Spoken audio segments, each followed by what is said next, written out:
नमस्कार दोस्तों, माँ संतोषी एजुकेशन आईएएस में आपका स्वागत है। तो हम लोग जानते हैं कि अभी बिहार पीसीएस एग्ज़ाम आने वाला है, ठीक है। और ये एविटेरिया का जो हम बीपीएससी का जो पीवाईक्यू है, जो नया नवीनतम संशोधन आया हुआ है 2024 का, इसको हम देखेंगे कि पीवाईक्यू इसमें बहुत अच्छे से दे रखा है, कैसे सेट किया हुआ है, उसमें हम देखेंगे। इसमें सेक्शनल तरीके से सेट किया हुआ है, ठीक है। देख सकते हैं जैसे नया वाला 69 का ही है, हम 69 और 67 का 68 का देखेंगे कि पेपर मॉडर्न स्टडी में क्या है। उसके बाद हम ऐसे ही पार्ट वाइज में देखेंगे, जैसे कि आप लोग यहाँ पर देख रहे हैं भारतीय इतिहास, ये आधुनिक भारत मॉडर्न हिस्ट्री, उस पर देखेंगे, ठीक है। ये पीवाईक्यू है और बहुत ही अच्छा उन्होंने दिया हुआ है। उन्होंने एक पैटर्न साधने की कोशिश की है, जो कि बहुत अच्छी पहल है। और आपसे रिक्वेस्ट है, आप अगर चैनल पर नए हैं तो प्लीज़ सब्सक्राइब जरूर कीजिएगा और लाइक शेयर भी कीजिएगा, ठीक है। आपकी लगन ही देख के हमें मोटिवेशन आता है और हम आपके लिए अच्छी अच्छी वीडियो लाने की प्रयास करते हैं। 68 बीपीएससी का देखेंगे। प्रथम बार संघर्ष तरीके के रूप में स्वदेशी बहिष्कार किसके दौरान किए गए थे? तो किसके दौरान किए गए थे? ये बंगाल के विभाजन के टाइम पे किया गया था। 20 जुलाई 1905 को घोषित बंगाल विभाजन के विरोध में 1905 अगस्त को स्वदेशी आंदोलन की शुरुआत की गई, जिसमें संघर्ष के तरीकों के रूप में स्वदेशी बहिष्कार को अपनाया गया। बंगाल विभाजन 16 अक्टूबर 1905 को प्रभावित हुआ था। 1906 में आयोजित, एक सेकंड इसको थोड़ा छोटा करते हैं। 1906 में आयोजित राष्ट्रीय कांग्रेस के कलकत्ता अधिवेशन में भारत के लिए स्वराज का झंडा किसके द्वारा फहराया गया था? तो दादा भाई नौरोजी के द्वारा फहराया गया था। 1906 में भारतीय राष्ट्रीय कांग्रेस के अध्यक्ष दादा भाई नौरोजी ने कलकत्ता में की थी। इस दौरान स्वदेशी स्वराज बहिष्कार तथा राष्ट्रीय शिक्षा संबंधी प्रस्ताव पारित किए गए तथा दादा भाई नौरोजी द्वारा स्वराज का झंडा का फहराया गया, ठीक है। तो ये बहुत ही फैक्ट क्वेश्चन है और आप लोग इनसे भली भांति परिचित होंगे, ठीक है। स्वतंत्रता संग्राम के दौरान भारतीय राज्यों कश्मीर, निजाम, हैदराबाद, त्रिपुराकोर आदि जैसे भारतीय शासकों द्वारा शासित राज्यों में एक समानांतर आंदोलन शुरू किया गया था। उसका क्या नाम था? उसका नाम था प्रजामंडल आंदोलन। स्वतंत्रता संग्राम के दौरान भारतीय राज्य कश्मीर, हैदराबाद, निजाम, त्रिपुराकोर आदि जैसे भारतीय शासकों द्वारा राज्यों में एक समानांतर आंदोलन शुरू किए गए, इसका नाम प्रजामंडल आंदोलन था, ठीक है। भारतीय स्वतंत्रता संग्राम के बारे में कौन सा कथन सही नहीं है? देखिए यहाँ पर बहुत सारे लोग गलती यही करते हैं कि यहाँ पर क्या पूछा गया, ये ध्यान नहीं देते। यहाँ पर पूछा गया है कि सही नहीं है, ठीक है, सही नहीं है। वर्ष 1921 में महात्मा गांधी की गिरफ्तारी कर लिया गया। चोरी चोरा कांड के कारण गांधी जी को असहयोग आंदोलन को के हाथ खींच लिया। गांधी जी ने अपना पहला प्रमुख सार्वजनिक भाषण बनारस हिंदू विश्वविद्यालय में दिया था। उपयुक्त में से एक से अधिक या उपयुक्त में से कोई नहीं। तो इसमें जो है ये गलत है, क्योंकि यहाँ पर 1922 में हुआ था, ना कि 1921 में। 12 फरवरी 1922 को असहयोग आंदोलन द्वारा स्थगित करने के बाद 10 मार्च 1922 को गांधी जी को असंतोष भड़काने के आरोप में गिरफ्तार कर लिया गया। 6 वर्ष की सजा सुनाई गई, लेकिन स्वास्थ्य संबंधी समस्याओं के कारण 5 फरवरी 1924 को ही ये रिहा कर दिए गए। मतलब 6 साल की सज़ा थी वो 2 वर्ष में ही कंप्लीट हो गई, तो उनको रिहा कर दिया गया 1924 में। अब्दुल कलाम आज़ाद के द्वारा किस पत्रिका को संपादित किया गया था? तो अल हिलाल पत्रिका थी, उसे अब्दुल कलाम के द्वारा संपादित किया गया था। अबुल कलाम आज़ाद प्रमुख रचनाएं अल हिलाल, गुबे रे खातिर तथा इंडिया विंस फ्रीडम, जिसमें जमींदारों की रचना सिजाउद्दीन तथा द कॉमरेड की रचना मौलाना अहमद अली ने की थी, ठीक है। तो आप इसमें ये चीज़ ध्यान रखेंगे, ये दोबारा आ सकता है। ये जलालुद्दीन की रचना किसने की? सिजाउद्दीन तथा द कॉमरेड की रचना मौलाना मोहम्मद अली ने की। द कॉमरेड जो एक मूवी भी बनी है, साउथ की है। 19वीं शताब्दी के अंत में इतिहास में अध्ययन ने भारत में राष्ट्रीयता की भावना पैदा करने किस प्रकार मदद की थी? ब्रिटिश शासन के तहत दयनीय स्थिति को बदलने के संघर्ष करने के लिए लोगों को आग्रह करके, बिल्कुल ये सही है। इतिहास की पुनर्व्याख्या करके और अंग्रेजों द्वारा भारतीयों को पिछड़ा तथा आदिम खुद पर शासन करने में असमर्थ के रूप में चित्रित करना, खंडन करना, ये भी सही है। भारत गौरवशाली अतीत के बारे में लिखकर और लोगों उनकी उपलब्धियों पर गर्व करने का आग्रह करके, ठीक है। तो इसमें ये सारे सही हैं। नगरों में असहयोग आंदोलन के संबंध में निम्नलिखित में से कौन सा कथन सही नहीं है? ठीक है, जो नगरों में असहयोग आंदोलन था, नॉन कोऑपरेशन मूवमेंट, वो क्या सही नहीं है? सही नहीं पूछा है, ना कि सही पूछा है। ठीक है, आंदोलन में केवल उच्च जातियों और अमीरों ने भाग लिया। आपको लगता है कि ऐसा हुआ था? सिर्फ केवल उच्च जाति और अमीरों ने भाग लिया? ऐसा तो है नहीं। जो असहयोग आंदोलन है वो गरीबों के लिए लड़ा जाता था और उसमें सबने भाग लिया था, चाहे वो अमीर हो चाहे वो गरीब हो। मद्रास की जस्टिस पार्टी के द्वारा भी काउंसिल के चुनावों का बहिष्कार किया गया। नहीं, ऐसा नहीं हुआ था। ठीक है, ये भी यहाँ पर गलत है।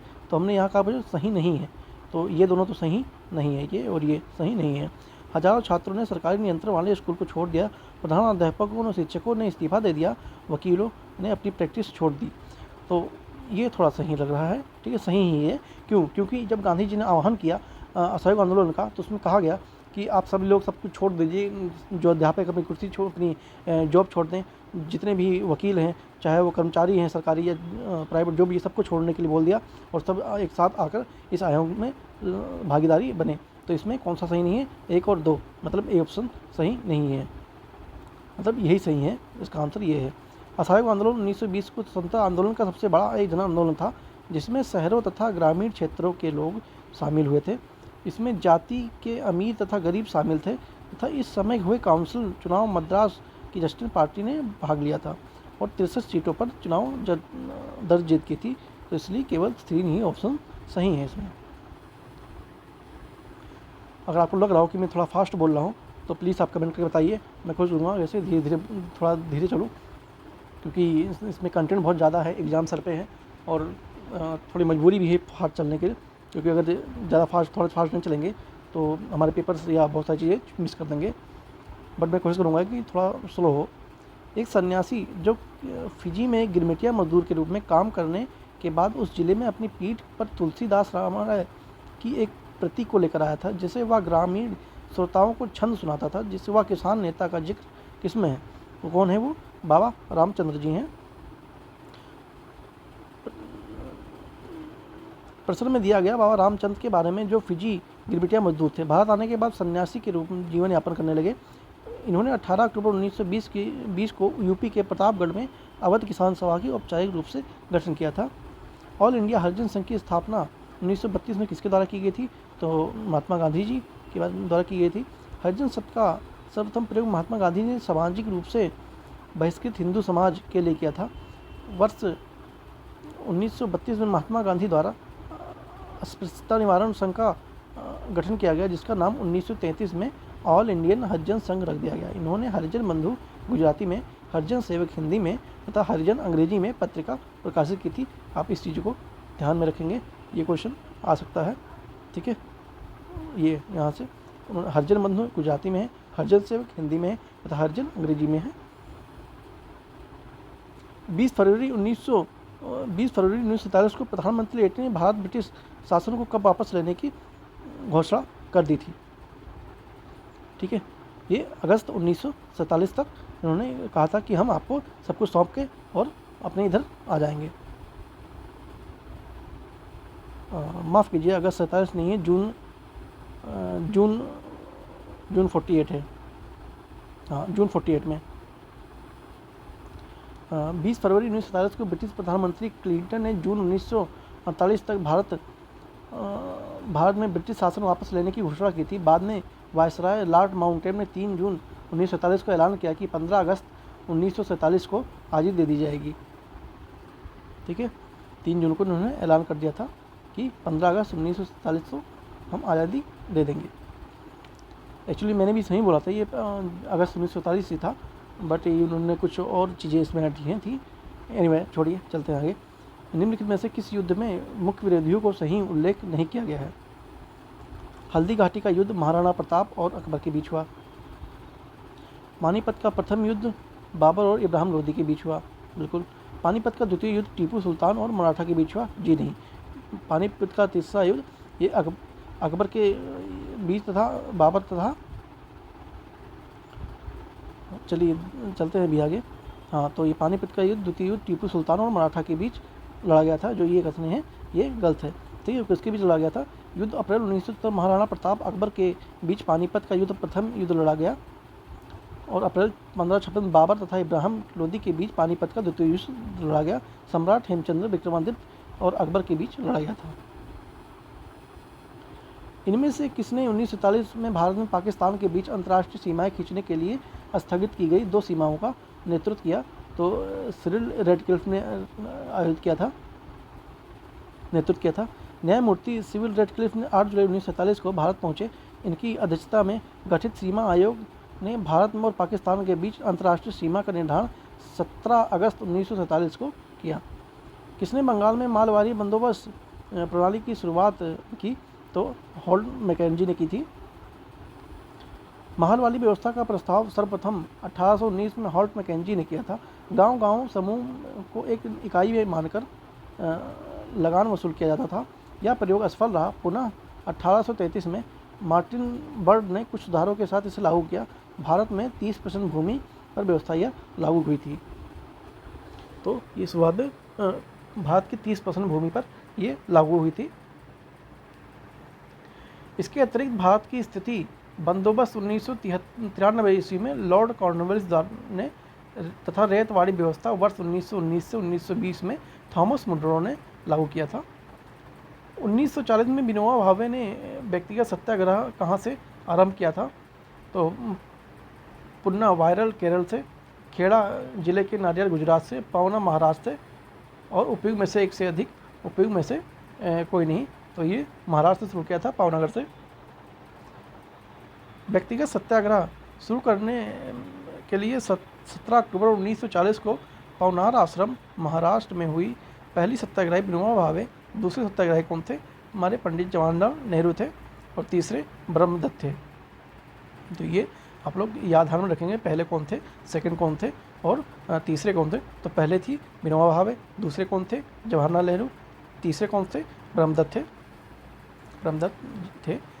1918 में माउंट फोर्ड सुधारों पर कांग्रेस ने एक महत्वपूर्ण रुख अपनाया, जिसके कारण पुराने उदारवादी अवशेष जयकर और चिंतामणि टूट गए।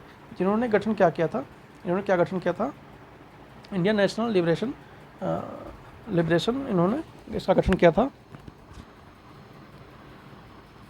मॉन्टेग्यू घोषणा 1917 में संबंध में उदारवादियों तथा उग्रवादियों के बीच मतभेद हो गया, जिसके कारण फलस्वरूप 1918 में सुरेंद्र नाथ बनर्जी के नेतृत्व में नेशनल लिबरेशन फेडरेशन की स्थापना की गई।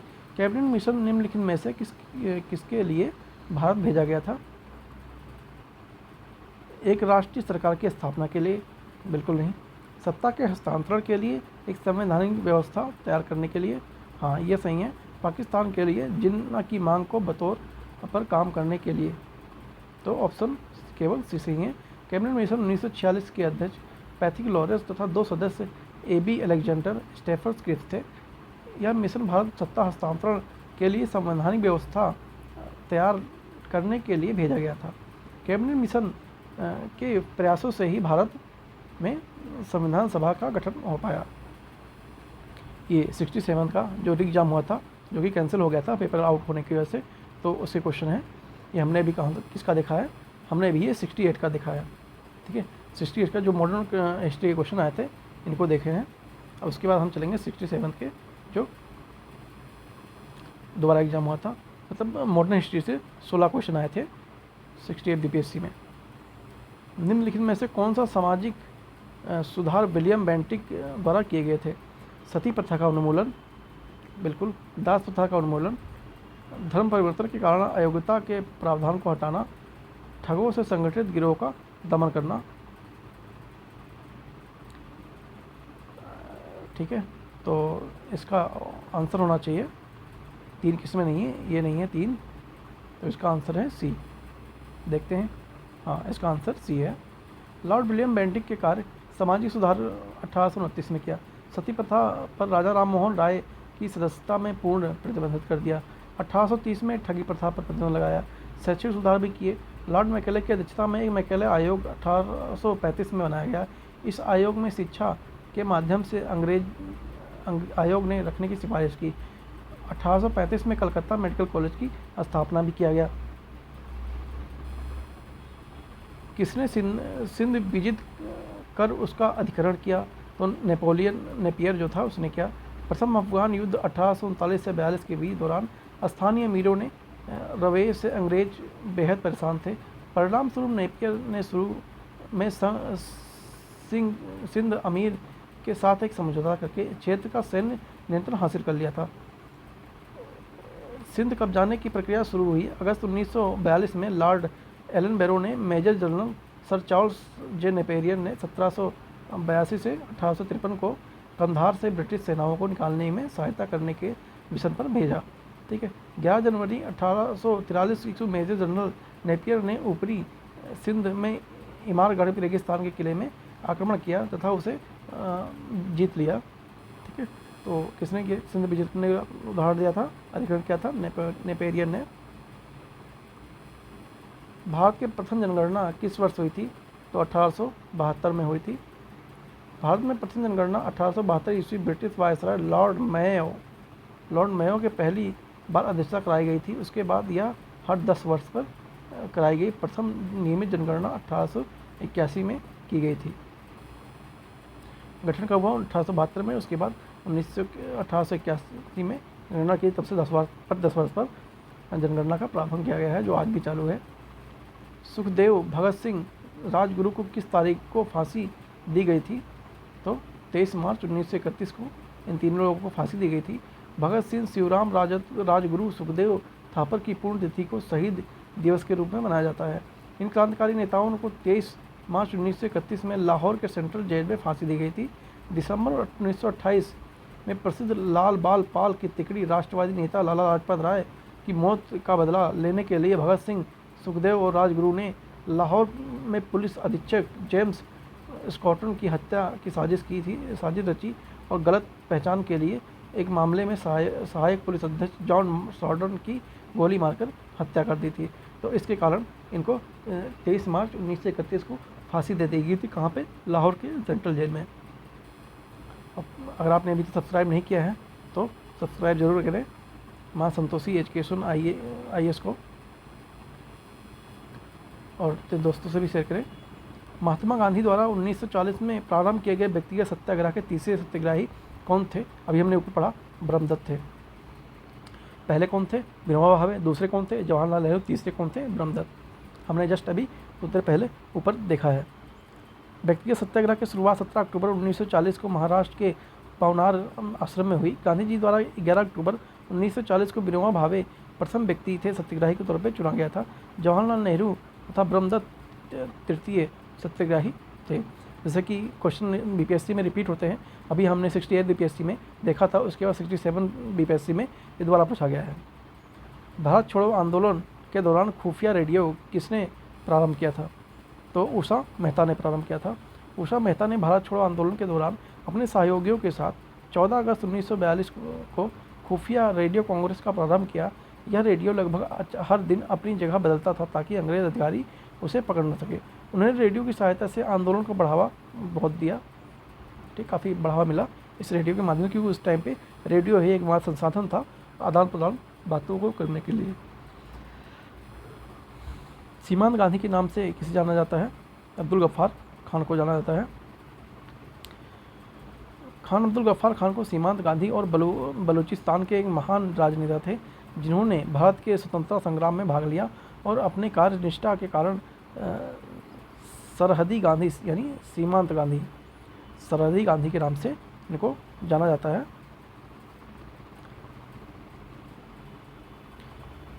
बच्चा खां तथा बादशाह खां के नाम से जाने जाते हैं। उन्होंने 1930 में खुदई खिदमतदार नामक एक संगठन की स्थापना की। यह संगठन सुर्ख पोश लाल कुर्ती दल के नाम से भी जाना जाता था। तो इनको सीमांत गांधी को बच्चा खां तथा सरहदी गांधी के नाम से भी जाना जाता है। झांसी की रानी लक्ष्मीबाई की मृत्यु कहाँ पे हुई थी? तो ग्वालियर में हुई थी। 18 जून 1958 को ग्वालियर के पास कोटा की सराय में बितरानी सेना से लड़ते हुए रानी लक्ष्मीबाई शहीद हो गई। लड़ाई की रिपोर्ट के में बितानी जनरल ह्यूज ने टिप्पणी की थी कि रानी लक्ष्मीबाई अपनी सुंदरता, चालाकी और दृढ़ता के लिए उल्लेखनीय थी। विद्रोही नेताओं में सबसे अलग और ख़तरनाक भी थी। मतलब ये खुद अंग्रेज के जो हैं उन्होंने खुद बोला है ये कि रानी लक्ष्मीबाई सुंदर और अच्छी थी और बहुत चालाक भी थी, मतलब उनका एक वर्णन करता है जनरल ह्यूज रोज। बंगाल विभाजन के विषय में किसने कहा था विभाजन हमारे ऊपर एक बम की तरह गिरा? तो किसने कहा था? सुरेंद्रनाथ बनर्जी ने। सुरेंद्रनाथ बनर्जी प्रसिद्ध स्वाधीनता सेनानी थे जो कांग्रेस के 2 बार अध्यक्ष चुने गए। उन्होंने 1905 ईस्वी में बंगाल का निर्माण किया, निर्माता भी कहा जाता है। उन्होंने भारतीय राष्ट्रीय कांग्रेस की स्थापना की। उन्होंने कहा बंगाल का विभाजन हमारे ऊपर बम की तरह गिरा है। उन्होंने बंगाल के विभाजन की घोर विरोधी किया और उसके विरोध के ज़बरदस्त में चलाया, जिसमें वे बंगाल में निर्वाधित रूप से नेता मान लिए गए थे। बंगाल के बिना ताज के बादशाह भी कहलाने लगे थे। सरदार उधम सिंह ने किसे मारा था? तो माइकल ओ डायर को इन्होंने गोली मार दी थी। उधम सिंह भारत के स्वतंत्रता संग्राम के महान स्वतंत्रता क्रांतिकारी थे। उन्होंने जलियांवाला बाग हत्याकांड के समय पंजाब के governor general Michael O Dwyer को लंदन में जाकर गोली मार दी थी। बारदोली सत्याग्रह का सफल नेतृत्व किसने किया था? वल्लभ भाई पटेल ने किया था। बारदोली सत्याग्रह 1928 में भारतीय राष्ट्रीय इतिहास आंदोलन का सबसे संगठित व्यापक सफल आंदोलन रहा। यह आंदोलन सरकार द्वारा बनाए गए कर विरोध के में चलाया गया था। इसका नेतृत्व सरदार वल्लभ भाई पटेल ने किया था। इस आंदोलन में गुजरात को महिलाओं ने उन्हें सरदार की उपाधि से सम्मानित किया गया था। ठीक है। इनमें से 1946 में भारत में भेजे कैबिनेट मिशन का एक सदस्य कौन नहीं था? तो रेमजे मैकडॉनल्ड ये सदस्य नहीं था और बाकी तीनों थे। ये भी था, ये भी था, ये भी था। कैबिनेट मिशन में 3 ब्रिटिश कैबिनेट सदस्य पैथिक लॉरेंस, स्टैफर्ड क्रिप्स, एवी अलेक्जेंडर थे। कैबिनेट मिशन का मुख्य उद्देश्य भारतीय सत्ता के नेतृत्व को ब्रिटिश के पास से भारतीय हस्तांतरित करने पर चर्चा करना था। रेमजे मैकडॉनल्ड ने ब्रिटेन के प्रधानमंत्री थे उस समय। रेमजे मैकडॉनल्ड जो थे वो इटली के प्रधान थे, मतलब वो प्रधानमंत्री थे। प्रसिद्ध गांधी इरविन समझौता किस वर्ष हुआ था? तो 1931 में हुआ था। Viceroy Lord Darwin Mahatma Gandhi के बीच 5 मार्च 1931 को गांधी इरविन समझौते पर संपन्न हुआ। इस समझौते के बीच इरविन ने स्वीकार किया कि हिंसा के आरोपियों को छोड़कर बाकी सभी राजनीतिक बंदियों को रिहा कर दिया जाए। भारतीयों को समुद्र के किनारे नमक बनाने के अधिकार दिया जाए। भारतीय शराब एवं विदेशी कपड़ों की दुकानों के सामने धरना दे सकते हैं। आंदोलन के दौरान त्यागपत्र देने वालों को उनके पदों पर पुनः बहाल किया जाए। आंदोलन के दौरान जब्त संपत्ति वापस की जाए। तो इनकी कुछ शर्तें थीं। भारतीय राष्ट्रीय कांग्रेस किस सत्र में पूर्ण स्वाधीनता का प्रस्ताव पारित किया? तो 1929 में लाहौर अधिवेशन में इन्होंने पूर्ण स्वराज की मांग की। 31 दिसंबर को भारतीय राष्ट्रीय कांग्रेस का वार्षिक अधिवेशन तत्कालीन पंजाब प्रांत की राजधानी लाहौर में हुआ। इस ऐतिहासिक अधिवेशन में कांग्रेस के पूर्ण स्वराज को घोषणा पत्र तैयार किया गया तथा पूर्ण स्वराज को कांग्रेस का मुख्य लक्ष्य घोषित किया गया था। जवाहरलाल नेहरू ने इस अधिवेशन का अध्यक्ष चुने गए थे।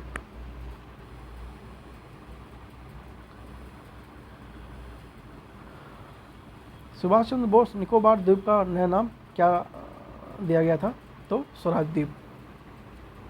30 दिसंबर 1943 को सुभाष ने पोर्ट ब्लेयर जाकर वहां का तिरंगा फहराया। नेताजी सुभाष चंद्र बोस ने सुझाव दिया था कि अंडमान और निकोबार द्वीप समूह का नाम क्रमशः शहीद और स्वराज के रूप में रखा जाए। फरवरी 1922 ईस्वी में पुलिस चौकी में आग लगाने की घटना से संबंधित चोरा किस राज्य में है? तो ये यूपी में है। चोरी चोरा कांड 4 फरवरी 19 उत्तर प्रदेश के गोरखपुर जिले में है। कहाँ पड़ता है? गोरखपुर जिले में है। इसमें 22 पुलिसकर्मियों की हत्या कर दी थी आग लगाकर, ठीक है। और 12 फरवरी 1922 को असहयोग आंदोलन को गांधी जी ने रोक दिया था इसके चलते। खुदीराम बोस ने किस स्थान पर किंग्सफोर्ड की हत्या की गई थी? तो मुजफ्फरनगर में किया गया था। 30 अप्रैल 1908 को मुजफ्फरपुर में क्रांतिकारी खुदीराम बोस ने के उनके साथी प्रफुल्ल चाकी ने तत्कालीन जगदीश किशोर कप्त की हत्या का उद्देश्य से बम फेंका था, जो असफल रहा।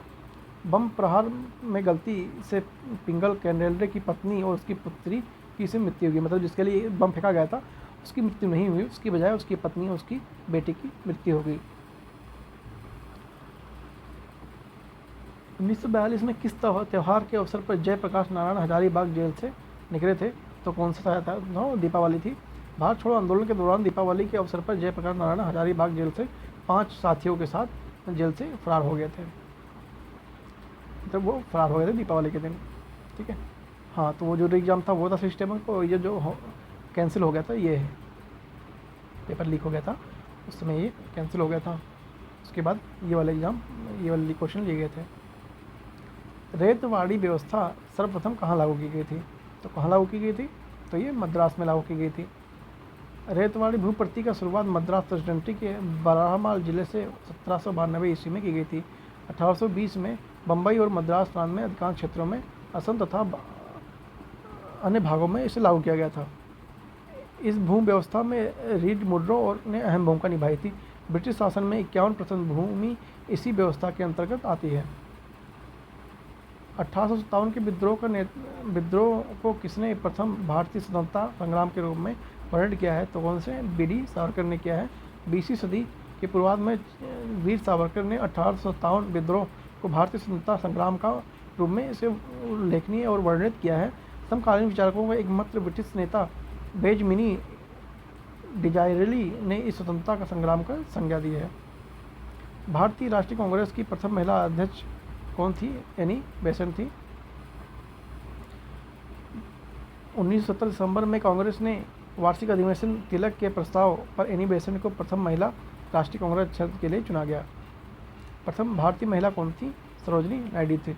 मतलब पहली महिला एनी बेसेंट जो कि ब्रिटेन की थी। दूसरी महिला जो कि भारतीय हैं, मतलब वो भारतीय पहली महिला है, वो अध्यक्ष सरोजनी नायडू जी थी। बहिष्कृत भारत जनरल किसने लिखा था? ये हमारे अम्बेडकर साहब ने लिखा था। 1927 में अम्बेडकर ने मराठी पंछी बहिष्कृत भाषा का प्रकाशन किया। जनरल ने उन्हें तथाकथित ब्राह्मणवादी व मनुवाद को चुनौती देने का प्रयास किया है। कौन सी घटना सबसे पहले हुई? भारत छोड़ो आंदोलन, क्रिप्स मिशन का आगमन, गवर्नर जनरल पद पर लॉर्ड वेवेल का आगमन, कैबिनेट मिशन का आगमन। सबसे पहले क्रिप्स मिशन का आगमन जो कि 1942 में ही आ गया था, ठीक है। सुदूर पूर्व जापान की सफलता में घबराकर ब्रिटिश ने मार्च 1942 में क्रिप्स मिशन का भेजा। उसमें स्टीफन क्रिप्स को संवैधानिक प्रस्ताव देकर भेजा गया। क्रिप्स मिशन की सफलता में भारत छोड़ो आंदोलन हुआ 1942 8 अगस्त को। लॉर्ड वेवेल का कार्यकाल कब था? 1 अक्टूबर 1943 से 47 तक। फरवरी 1946 में ब्रिटिश प्रधानमंत्री क्लीमेट इटली ने ब्रिटिश प्रधानमंत्री ने भारत की 3 सदस्यता उच्च शिष्टाचार कैबिनेट को भेजा गया। इसका अगस्त 1946 में हुआ था दिल्ली में। 1929 में आयोजित भारतीय राष्ट्रीय कांग्रेस के अधिवेशन का अध्यक्ष कौन था?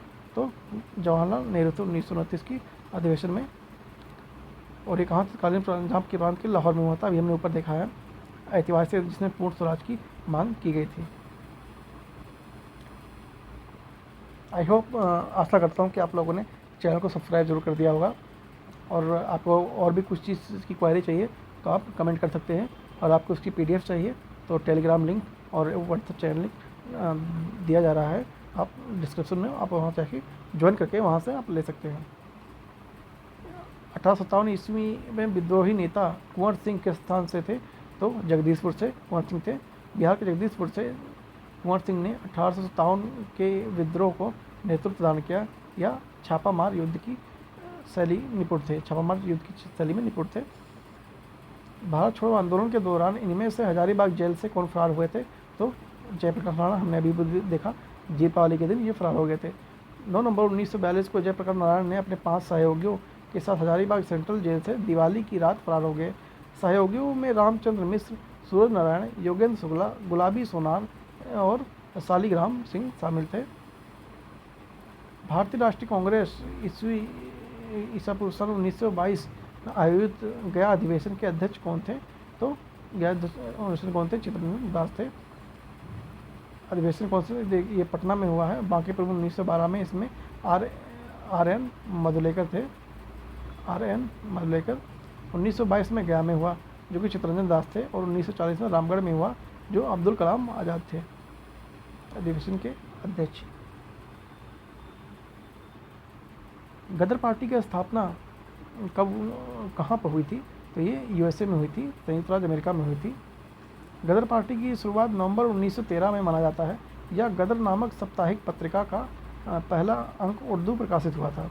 इस आंदोलन की गतिविधियों का मुख्य केंद्र संयुक्त राज्य अमेरिका के सैन फ्रांसिस्को में युगांतरा आश्रम था। नेतृत्व में लाला हरदयाल के हाथों में इसका नेतृत्व था। 1905 में सर्वेंट ऑफ सोसाइटी की स्थापना किसके द्वारा की गई थी? तो ये गोपाल कृष्ण गोखले के द्वारा की गई थी। 1905 ईस्वी में गोपाल कृष्ण गोखले ने सर्वेंट ऑफ सोसाइटी की स्थापना की, जिसका उद्देश्य भारत में सेवा के लिए राष्ट्रीय प्रचारक तैयार करना था तथा संवैधानिक माध्यमों से भारतीय जनता के सच्चे हितों से प्रोत्साहित देना था। Servant of India society Srinivasan Shastri ji के देवघर, NM जोशी, पंडित हृदयनाथ कुंजर जैसे महान समाज सेवक भारत को प्रदान किया गया था। अनहैप्पी इंडिया के लेखक कौन थे? तो लाला लाजपत राय अनहैप्पी इंडिया के लेखक थे। अनहैप्पी इंडिया के लेखक लाला लाजपत राय थे। प्रयाग इंडिया प्रेस लिमिटेड द्वारा 1928 में प्रकाशित होने वाली यह पुस्तक मिस कैथरीन मेयो की मदर इंडिया के प्रतिपादन में विरोध किया गया था। 3 गोलमेज सम्मेलनों में किसने भाग लिया था? तो ये BR अम्बेडकर हैं। ये तीनों गोलमेज सम्मेलन में भाग लिए थे। अंग्रेज सरकार द्वारा भारत के संवैधानिक सुधार पर चर्चा के लिए 1930 से 32 के बीच 3 गोलमेज सम्मेलन का आयोजन किया गया। हरिजन प्रतिनिधि के रूप में डॉक्टर PR अम्बेडकर ने 3 गोलमेज सम्मेलन में भाग लिया। भारतीय राष्ट्रीय कांग्रेस केवल द्वितीय गोलमेज सम्मेलन में शामिल हुई। इस कांग्रेस का एकमात्र प्रतिनिधि महात्मा गांधी थे। वर्ष 1876 में इंडियन एसोसिएशन की स्थापना किसने की थी? तो सुरेंद्रनाथ बनर्जी ने की थी। जुलाई 1876 में बंगाल के युवा राष्ट्रवादी सुरेंद्रनाथ बनर्जी आनंद मोहन बोस के नेतृत्व में इंडियन एसोसिएशन की स्थापना की गई। इसने प्रशासनिक सेवा और वर्नाकुलर टैक्स एक्ट के मुद्दे पर को लेकर 1877 और 78 में सर्वप्रथम अखिल भारतीय आंदोलन किया गया था। सुभाष चंद्र बोस के नाम से पहले समान सूचित नेताजी किस देश से जोड़ा गया था? सुभाष, ये मतलब कहाँ पे जोड़ा गया था? तो ये जापान में आई थिंक जोड़ा गया था, नहीं जर्मनी में जोड़ा गया था, माफ़ कीजिए जर्मनी में। सुभाष चंद्र बोस 1981 में अपने घर में नज़रबंदी के बावजूद भाग निकले थे। पेशेवर काबुल मॉस्को में हुए थे। 28 मार्च 1941 को जर्मनी पहुँचे। जर्मनी में सुभाष चंद्र बोस उपस्थित को गुप्त रखा। यही उनके नाम के आगे नेताजी सब जुड़ गया। ठीक है, तो इस तरह से आप इसे एक बार देख लेंगे। चटगांव शस्त्रागार धावे में कौन संबंधित था? तो ये सूर्यसेन थे। चटगांव शस्त्रागार पर धावे की कार्रवाई 18 अप्रैल 1930 को रात को सूर्यसेन के नेतृत्व में की गई थी। इस धावे में सूर्यसेन को गणेश घोष और लोकनाथ बाउल की अनंत सिंह से क्रांतिकारियों के साथ भी मिला। बंकिम चंद्र चटर्जी आनंद मठ के में किस विद्रोह का उल्लेख किया है? तो वो सन्यासी विद्रोह का उल्लेख किया है। कंपनी शासन द्वारा बेदखल किए गए किसान राजनेताओं और नवाबों विकसित फौजों के सिपाहियों ने सबसे पहले बंगाल के समुच्च जमींदारों और धार्मिक नेताओं को सन्यासी विद्रोह के लिए बुनियाद डाल गई थी। यह विद्रोह 1763 से 1800 तक चला। बंकिम चंद्र चटर्जी ने प्रसिद्ध उपन्यास का कथानक इसी विद्रोह पर आधारित है। फॉरवर्ड ब्लॉक किसके द्वारा स्थापन किया गया था? तो सुभाष चंद्र बोस के द्वारा फॉरवर्ड ब्लॉक का स्थापना की गई थी। सन 1939 ईस्वी में त्रिपुरी कांग्रेस के अध्यक्ष पद के लिए सुभाष चंद्र बोस ने पुनर्निर्वाचित हुए। भारतीय कांग्रेस के शीर्ष नेताओं द्वारा अपेक्षित सहयोग न मिलने के कारण बोस ने इस्तीफा दे दिया और इसी साल 1939 में अपने समर्थकों के सहयोग से कांग्रेस के अंदर एक दल फॉरवर्ड ब्लॉक की स्थापना की। 19 जून 1939 ईस्वी में इनका सम्मेलन बम्बई में हुआ। इसके प्रथम अध्यक्ष सुभाष चंद्र बोस, उपाध्यक्ष सरदार साटूर सिंह कावेरी थे।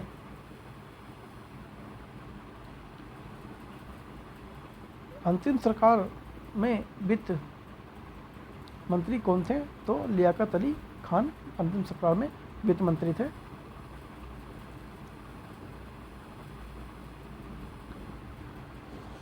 तो हम लोग अभी इतना ही करते हैं, ठीक है। ये हम दूसरी वीडियो में करेंगे पार्ट में, वीडियो लंबी हो रही है, ठीक है। तो आज हमने क्या किया एक बार देख लेते हैं। मॉडर्न हिस्ट्री के हमने कहाँ से किए? 68 बीपीएससी 67 एग्जाम 67 कैंसल। ये हमने 3 के मॉडर्न हिस्ट्री के क्वेश्चन को देख लिया है और आगे हम फिर ऐसे कंटिन्यू करेंगे और भी जो एग्ज़ाम हुए हैं उसको एक टॉपिक वाइज लेके आएंगे। जैसे मॉडर्न हिस्ट्री हो गया, उसका पूरा कर लेंगे। उसके बाद हम उसके बाद एशियन का करेंगे, उसके बाद ऐसे ही पॉलिटिकल का करेंगे, फिर साइंस का करेंगे, ठीक है। तो प्रायोरिटी पहले रहेगी कि पहले मॉडर्न कर लिया जाए, उसके बाद साइंस कर लिया जाए, ठीक है, और उसके बाद पॉलिटिकल कर लिया जाए, और उसके बाद हम कोशिश करेंगे कि मॉडर्न हो गया, ठीक है, साइंस हो गया, और उसके बाद एशियन ठीक को देख लेंगे, ठीक है। मतलब जिसका वेटेज ज़्यादा है उसमें देख लेंगे। पॉलिटिकल भले ही बाद में कर लेंगे, एशियन को पहले कर लेंगे, ठीक है। इस तरह से हम कंटिन्यू करेंगे। तो मैं कोशिश ये करूँगा कि आप लोगों को जितनी जल्दी हो सके सारी वीडियो प्रोवाइड कर दी जाए और आप अपनी तैयारी को बूस्ट कर सकें। और आई होप कि आप लोगों ने सब्सक्राइब तो ज़रूर कर ही दिया होगा माँ संतोषी एजुकेशन IAS को, ठीक है। ये माँ के नाम से जन्म बनाया हुआ है, तो प्लीज़ आप लोग सब्सक्राइब ज़रूर करें और बहुत ही इन्फॉर्मेटिव और अच्छी वीडियो आपको इस चैनल पर देखने को मिलेगी आने वाले टाइम में, ठीक है। और देखिए सब्सक्राइब करने में आपका कुछ जाएगा नहीं, सिर्फ एक क्लिक ही करना होता है, ठीक है। और इससे जो कंटेंट क्रिएटर है यानी मुझे थोड़ा मोटिवेशन मिलता है और अच्छी चीज़ें बनाने के लिए और मन प्रेरित करता है कि मैं और अच्छी चीज़ें बनाऊँ। एक तरह से कहते हैं कि मोटिवेशन टाइप में कुछ इस तरह से मुझे मिलता है। तो प्लीज़ आपकी इच्छा है, आप सब्सक्राइब कर सकते हैं अगर वीडियो पसंद आई हो। Thank you very much. मिलते हैं नेक्स्ट वीडियो में।